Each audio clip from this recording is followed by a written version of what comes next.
কল্পনা করুন এমন একটা পৃথিবী যেখানে ম্যাজিক শুধুমাত্র বড় লোকদের জন্য আর সাধারণ মানুষের নিয়তি শুধুই হাড় ভাঙা খাটুনি।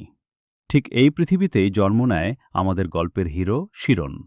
সবাই ভাবত সে একজন কাঠুরের ছেলে হিসেবেই সারা জীবন কাটিয়ে দেবে, কিন্তু কারোরই ধারণা ছিল না এই ছেলেটার মাথার ভেতর লুকিয়ে আছে এক অনন্ত মহাবিশ্ব, যেখানে গণিত আর ম্যাজিক মিলেমিশে একাকার হয়ে যায়। বড় বড় জাদুকররা যখন মন্ত্র মুখস্থ করতে ব্যস্ত, শিরন তখন ক্যালকুলেশন করে আলোর গতিবেগ বের করছে। কিন্তু এই প্রতিভা কি তার জন্য আশীর্বাদ নাকি অভিশাপ? এক সাধারণ ঘরের ছেলে কি পারবে আভিজাত্যের দেয়াল ভেঙে ইতিহাসের শ্রেষ্ঠ জাদুকর হতে?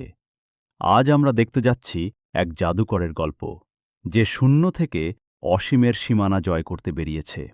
তাহলে কি সে হতে পারবে দ্য ইনফিনিট মেজ? চলুন জানি